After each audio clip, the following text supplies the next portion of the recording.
AP liquor scam కు సంబంధించిన update చూస్తున్నాం. ఏపీ లిక్కర్ స్కామ్ లో సిట్ తన దూకుడును కొనసాగిస్తోంది. లిక్కర్ స్కామ్ లో ప్రధాన నిందితుడిగా ఉన్న కేసిరెడ్డిని కోర్టులో హాజరుపరిచారు. కేసును పరిశీలించిన న్యాయమూర్తి కేసిరెడ్డికి 14 రోజుల రిమాండ్ను విధించారు.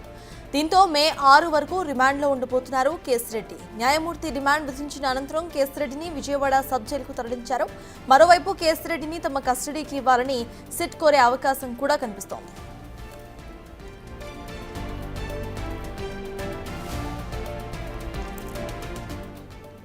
రాజ్ కేసిరెడ్డి రిమాండ్ రిపోర్టులో సంచలన విషయాలు వెలుగు చూశాయి. రిమాండ్ రిపోర్టులో వైసీపీ అధినేత జగన్ పేరు సిట్ ప్రస్తావించింది. సంక్షేమ పథకాలకు నిధులు, పార్టీకి ఫండ్ వచ్చేలా లిక్కర్ పాలసీ రూపొందించాలని జగన్ సూచించారంటూ రిమాండ్ రిపోర్టులో సిట్ వెల్లడించింది.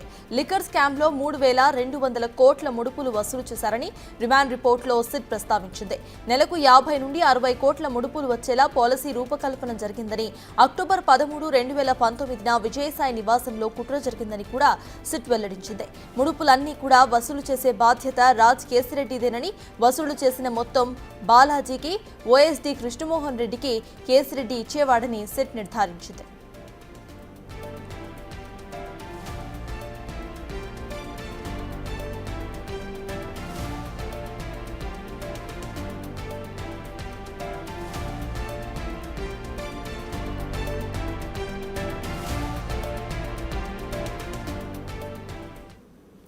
ఏపీ లిక్కర్ స్కామ్ లో సిట్ తన దూకుడును కొనసాగిస్తోంది. ఇటు లిక్కర్ స్కామ్ లో ప్రధాన నిందితుడిగా ఉన్న కేసిరెడ్డిని కోర్టులో హాజరుపరిచారు. ఇవాళ దీనికి సంబంధించిన అప్డేట్స్ మా ప్రతినిధి శివ అందిస్తారు. శివ, చెప్పండి, కేసిరెడ్డికి 14 రోజుల రిమాండ్ కూడా విధించినట్టు తెలుస్తోంది. అసలు అప్డేట్స్ ఏంటి?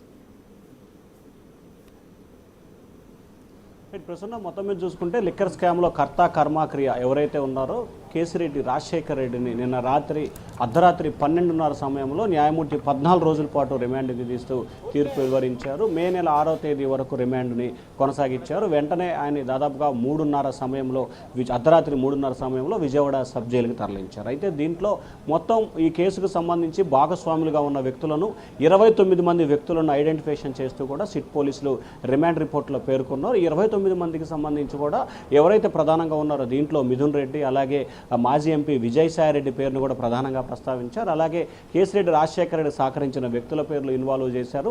అలాగే పలు కంపెనీలకు సంబంధించి, అలాగే ఎక్కడైతే బంగారం కొనుగోలు చేశాడో ఆ షాపు వారిని, రియల్ ఎస్టేట్కి సంబంధించిన వ్యక్తులని, సినిమా ఇండస్ట్రీకి సంబంధించిన వ్యక్తులను, ఇట్లా తదితర వ్యక్తులకు సంబంధించి దాదాపుగా 29 మంది నిందితులను ఐడెంటిఫికేషన్ చేస్తూ కూడా ఎఫ్ఐఆర్ నమోదు చేశారు. ఈ ఎఫ్ఐఆర్లో కేసిరెడ్డి రాజశేఖర రెడ్డిని A1గా ఐడెంటిఫికేషన్ చేశారు. అలాగే విజయసాయి రెడ్డి, మిథున్ రెడ్డిని A4, A6గా కూడా దీంట్లో పరిస్థితి కనిపించింది. అయితే కేసిరెడ్డి రాజశేఖర రెడ్డి వ్యవహరించిన తీరు వివాదాస్పదమైన నేపథ్యంలో కూడా పూర్తి స్థాయిలో ప్రతి నెల 50 నుంచి 60 కోట్ల రూపాయల వరకు బాలాజీ, అలాగే ధనుంజయ రెడ్డి ద్వారా ఆ తాడేపల్లిలో కొంతమంది పెద్దలకి చేరవేసినట్లు కూడా రిమాండ్ రిపోర్ట్లో పేర్కొన్నారు. అలాగే జగన్ సూచన సలహాల మేరకే ఈ లిక్కర్ స్కామ్ ఏర్పాటు చేయడం జరిగింది. డబ్బులని పలానా వ్యక్తులకు ఇవ్వాలని చెప్పి సూచన చేసేట్లు కూడా రిమాండ్ రిపోర్ట్లో పేర్కొన్న పరిస్థితి కనిపించింది. రిమాండ్ రిపోర్ట్లో మాజీ ముఖ్యమంత్రి జగన్మోహన్ రెడ్డి పేరును ఇన్వాల్వ్ చేసింది సిట్టు. అంటే కేసిరెడ్డి రాజశేఖర రెడ్డి ఏదైతే చెప్పాడో ఆ స్టేట్మెంట్ని బేస్ చేసుకుని న్యాయమూర్తి సిఐడి అధికారులకు సంబంధించి కానీ, సిట్ అధికారులకు సంబంధించి కానీ రిమాండ్ రిపోర్ట్ని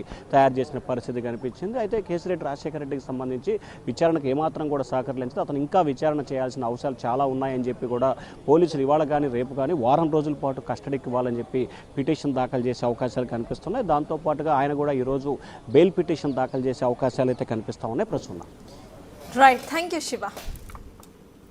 మొత్తానికి ఏపీ లిక్కర్ స్కామ్ లో సిట్ తన దూకుడును అయితే కొనసాగుస్తోంది. లిక్కర్ స్కామ్ లో ప్రధాన నిందితుడిగా ఉన్న కేసిరెడ్డిని కోర్టులో హాజరుపరిచారు. తనకు 14 రోజుల రిమాండ్ను కూడా విధించింది కోర్టు.